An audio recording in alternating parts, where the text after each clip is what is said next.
Energy metre હોય, energy મીટરનું કાર્ય શું? જેટલા રીડિંગ કાઢું શું કહેવાય એને? રીડિંગ કાઢ રીડિંગ. શેનું રીડિંગ?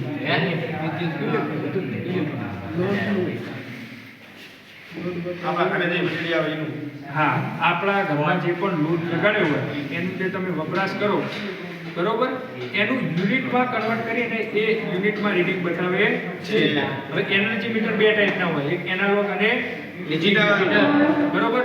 અને ફેઝની દ્રષ્ટિએ એનર્જી મીટર બે પ્રકારના હોય પાછા, સિંગલ ફેઝ અને થ્રી ફેઝ. અહીંયા આપણે બંને એનર્જી મીટર, એક આ છે ડિજિટલ, એક આ છે.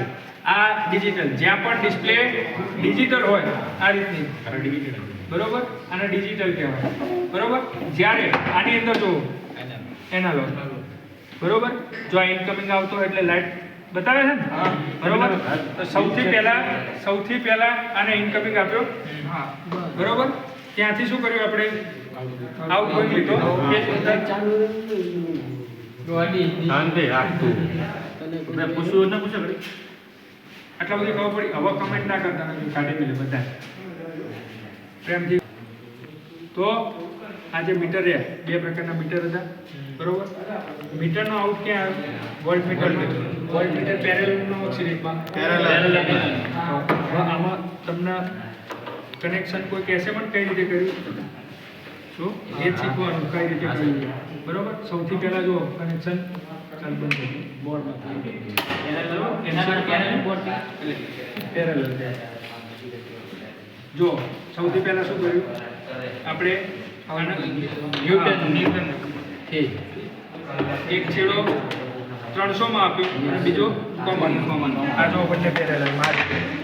આ ચાલો આ જો એટલે ખ્યાલ આવી જશે. સૌથી પહેલા એમસીબી માંથી એનર્જી મીટરથી વોલ્ટ મીટરના કોમન અને 300 વચ્ચે, કારણ કે આપણે 0 થી 300 વોલ્ટ જ યુઝ કરવાના, બરોબર. આ રેન્જમાં 0 થી 300 યુઝ કરવાના, બરોબર. પછી જો આ પેરેલલમાં આપી દીધું, આ છેડા અત્યારે ભૂલી જાઓ. પછી એનો બીજો છેડો, બરોબર, ક્યાં આપીશું? એમ્પિયર મીટરમાં. એમ્પિયર મીટર સિરીઝમાં હોય એટલે એનો છેડો સીધો ફેઝમાં આવી લીધો, અહીંયા સીધો લોડમાં, બરોબર. ખ્યાલ આવી ગયો? હવે લોડનો ન્યુટ્રલ એક સાઈડથી યાદ રાખશો ને તો જ ખબર પડશે. લોડનો ન્યુટ્રલ આ રહ્યો, આ બે છેડાના તાર બહાર કાઢ્યો, આ આપણે યાદ નહીં રાખવું. લોડનો ન્યુટ્રલ ક્યાં આપ્યો? સીધો વોલ્ટ મીટરના આઉટપુટમાં. અને બીજો ક્યાં જાય? એક ફ્રીક્વન્સી મીટરમાં. ફ્રીક્વન્સી માપવાની હોય ને, ફ્રીક્વન્સી પેરેલલમાં માપી શકાય, બરોબર. ખ્યાલ આવ્યો? અહીંયા વોલ્ટ મીટર અને ફ્રીક્વન્સી મીટર બંને પેરેલલમાં લગાડેલું અને એમ્પિયર મીટર સિરીઝમાં લગાડેલું. આ આખું કનેક્શન આના પ્રમાણે. હવે દરેકને હું પ્રેક્ટિકલ પરીક્ષામાં આ રીતે કનેક્શન આપણે 5 દિવસ થશે તો 5 દિવસ જાતે કરવાના આ રીતે કનેક્શન. જેટલા હું શીખવાડીશ નહીં આવડે તો આખા પ્રેક્ટિકલના માર્ક્સ 0 મૂકીશ.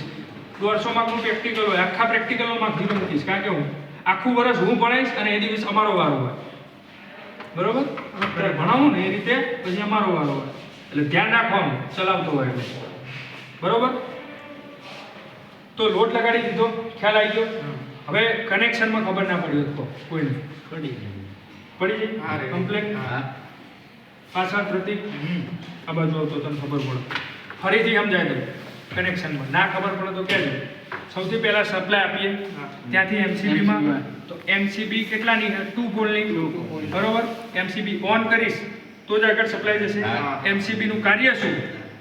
એમસીબી નું કાર્ય શોર્ટ સર્કિટ અને ઓવરલોડ પ્રોટેક્શન માટે. શોર્ટ સર્કિટ અને ઓવરલોડ પ્રોટેક્શન માટે, બરોબર.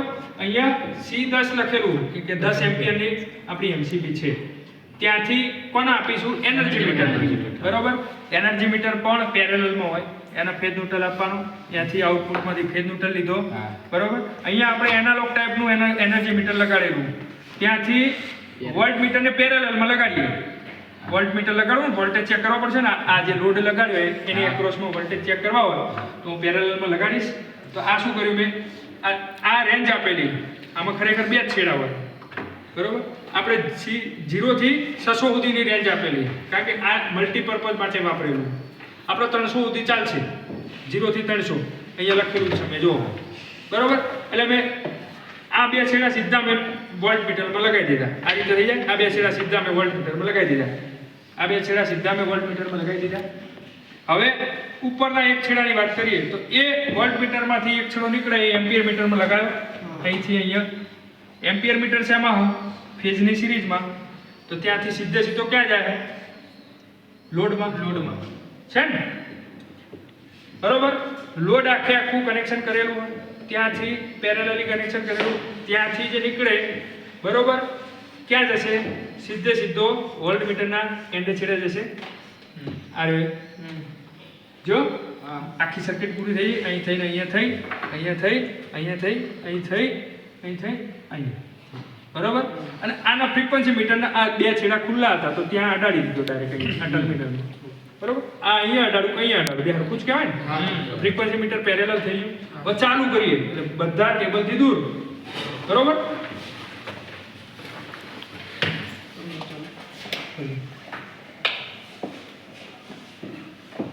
તો સૌ પહેલા તો શું જોઈશું આપણે ચાલુ કર્યું એટલે એનર્જી મીટર ચાલુ થઈ ગયું છે બરોબર એમાં જો આજે 8 દેખાય ને અત્યારે 0 જો હું લોડ વધારીશ ને જેમ લોડ વધારું જો એટલે એ જે આ જે રીડિંગ રહ્યું ને બરોબર આ 8 ની જગ્યાએ જો વધતું જાય ધીમે ધીમે જુઓ ને ધ્યાનથી જોશો ને 8 નો 9 થઈ જશે એટલે આ જે છેલ્લું બતાવો ને 1/10 kWh થાય ભાગ્યા 10 જે રીડિંગ આવે એના ભાગ્યા 10 kWh થાય એ વિશે માપી કેટલું બિલ માપી શકાય યુનિટ માપી શકાય લખેલા હોય તો ડિજિટલ માં બધું માપી હા માપી શકાય ને એ રીતે જ આવે તમારું બિલ હોય ને જો હા મસ્ત પ્રશ્ન કર્યો તમારું બિલ તમારા યુનિટ એકલા યુનિટ ઉપર નહીં ધારો કે 100 યુનિટ વપરાણા તો 100 યુનિટનો આપણો ગવર્મેન્ટનો ભાવ ચાલતો હોય એ પછી ફ્યુઅલ ચાર્જ એનર્જી ચાર્જ બધા અલગ અલગ શેષ નાખેલી એકલા યુનિટ ઉપર નથી ફિક્સ ચાર્જ આવે ને જે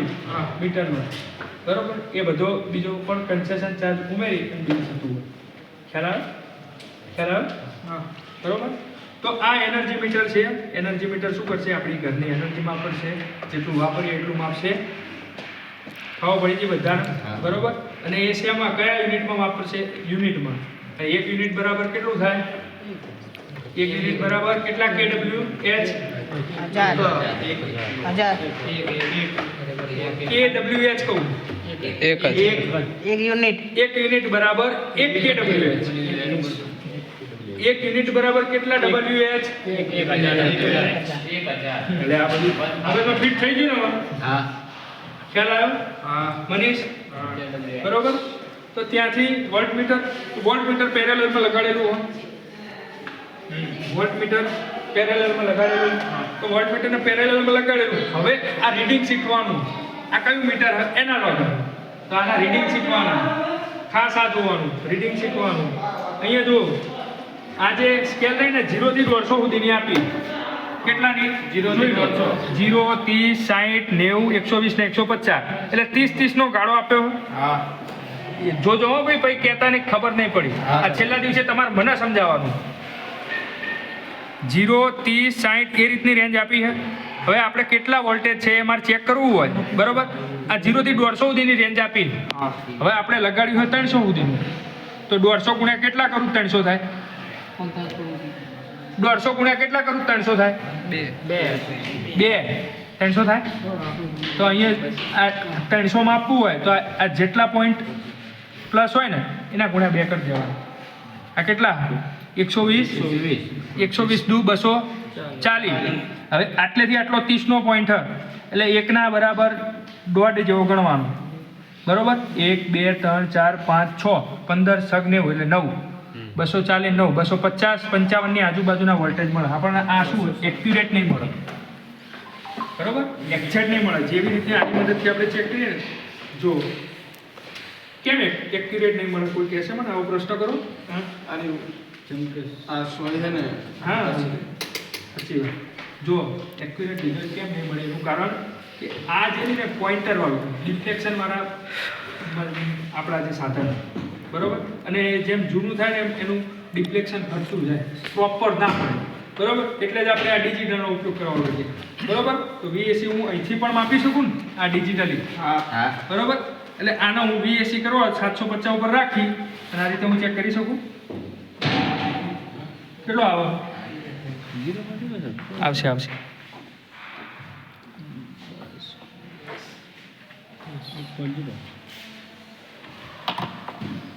આવ્યો ને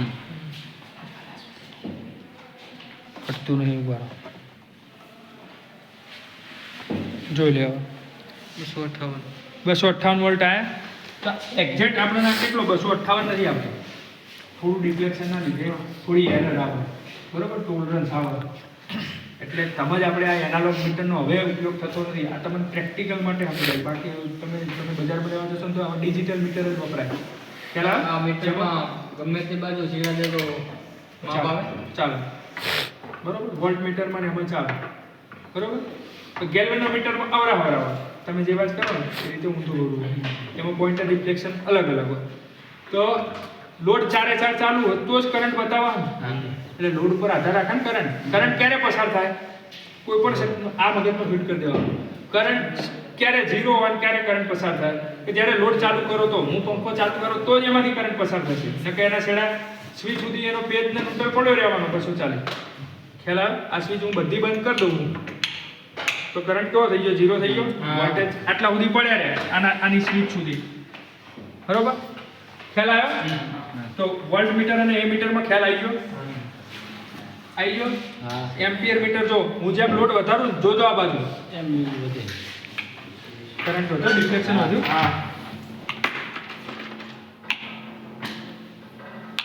ચાલ વધ્યો 1.5 એમ્પિયર જેટલો કરંટ થઈ ગયો હવે આ ફ્રીક્વન્સી મીટર આપણે પછી લઈએ 1.5 એમ્પિયર જેટલો કરંટ થઈ ગયો હવે આ જે વોલ્ટેજ અને એમ્પિયર બંને તો આપણે માપી લીધા બરોબર અમારે W શોધવો હોય તો આના ઉપર તો લખેલો હોય જો ના લખેલો આપણને ખબર ના હોય કે લોડ આપણો નથી તો કયા સૂત્રની મદદથી શોધી શકાય V ગુણ્યા W બરાબર બોલ સાચું બોલ W બરાબર V ગુણ્યા I તો V એ મળી ગયો ને I એ મળી ગયું ચાલો હવે આપણી જોડે એમ્પિયર મીટર નથી કોઈ બે રાશિ જરૂરી આપણી જોડે એમ્પિયર મીટર નથી એમ્પિયર ખબર નથી વોલ્ટેજ ખબર આવડતા અને W ખબર તો કરંટ મળી જાય ના મળી જાય I બરાબર W ભાગ્યા V ખ્યાલ આવે આ જે બધા સૂત્ર કહેતો તો એ જ ના સૌથી પહેલા ઓહમના નિયમ વાળું સૂત્ર બરાબર 3 સૂત્રોની મદદથી આપણે રેઝિસ્ટન્સ પણ ચેક કરી શકીએ બરોબર બતાવવાનું આ પ્રેક્ટિકલ જો આ મસ્ત પ્રશ્ન કર્યો આ ભાઈ આ બાજુ ધ્યાન કે સાહેબ વોલ્ટેજ કરંટ અને રેઝિસ્ટન્સ આવ્યો કઈ રીતે એમ પ્રૂફ કઈ રીતે કર્યું તમે આ સૂત્ર તો હું ગોખી લઉં આ વીરવાળું કઈ રીતે આવ્યું બરોબર તો એ જ શોધવાનું આ 3 સૂત્ર પ્રૂવ કરીએ આની મદદથી ક્યારે થાય બરોબર આપેલો વોલ્ટેજ આપણને ખબર નથી એમાંથી પસાર થતો કરંટ ખબર છે અને એનો અવરોધ ખબર હા ચાર જે લોડ લગાડ્યો હોય બરોબર આટલી વસ્તુ ખબર બરોબર તો એ જે વોલ્ટેજ આપેલો રહ્યો ને એ કરંટ અને રેઝિસ્ટન્સના ગુણક બરાબર હોય યાદ રાખવાનું હવે આનું આ સૂત્ર બરોબર અમારે I શોધવો હોય કરંટ શોધવો હોય આ રે તો V ભાગ્યા R થઈ જશે I શોધવો હોય તો R આ બાજુ જતો રહે છેદમાં જતો રહે V ભાગ્યા R થઈ જાય કે ના થઈ જાય આપેલો વોલ્ટેજ અને રેઝિસ્ટન્સ કરંટ મળી જાય કે ના મળી જાય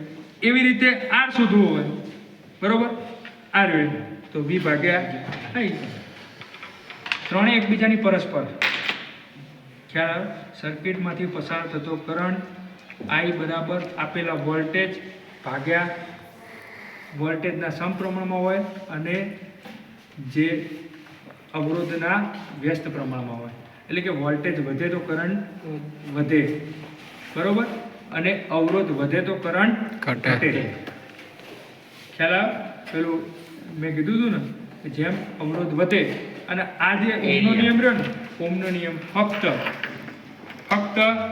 રેઝિસ્ટિવ લોડ કે જ્યાં કોઇલ વપરાતી હોય અરે કોઇલ નહીં રેઝિસ્ટિવ કોઇલ વપરાતી હોય એકલી કોઇલ નહીં આ પંખામાં ઓહમનો નિયમ ના વાપરી કે એમાં પાવર ફેક્ટરનો ઉપયોગ થાય 0.8 જેટલું આવે એ પાવર ફેક્ટરનું બેઝિક આપણે કાલ શીખવાડીશું બરોબર હવે આમાં કોઈને ખબર ના પડી હોય તો આમાં W માં